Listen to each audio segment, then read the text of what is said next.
आणि या क्षणाची एक मोठी बातमी समोर आलेली आहे। राज्यसभा खासदारकीचा राजीनामा देण्यात आलेला आहे। उपमुख्यमंत्री सुनेत्रा पवार यांनी राजधानी दिल्लीमध्ये आपल्या खासदारकीचा राजीनामा दिलेला आहे। एक मोठी बातमी आपण पाहतोय।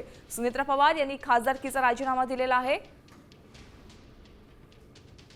आपण अधिकचे अपडेट जाणून घेऊयात प्रतिनिधी शिवाजी शिंदे यांच्याकडून। शिवाजी, आपण पाहतोय सुनेत्रा पवार यांनी अखेर खासदारकीचा राजीनामा दिलेला आहे।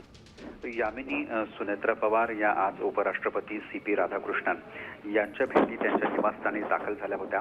आज दिल्लीत दाखल झालेल्या आहेत सुनेत्रा पवार, त्यांच्याबरोबर त्यांचे पुत्र पार्थ पवार हे देखील आहेत।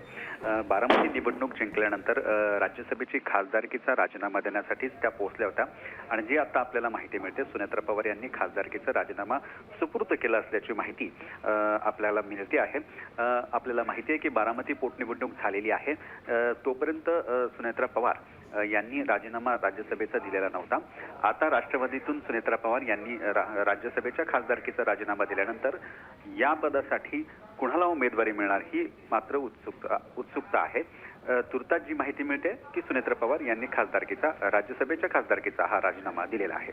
नक्कीच शिवाजी, पण आता सध्याच्या घडीला एकच प्रश्न उपस्थित होतोय की आता उपमुख्यमंत्र्यांनी राजीनामा दिलेला आहे, त्यामुळे आता कोणाच्या नावाची वर्णी लागू शकते त्यांच्या ठिकाणी हे पाहणं अतिशय महत्त्वाचं आहे। धन्यवाद या सविस्तर आढाव्यासाठी।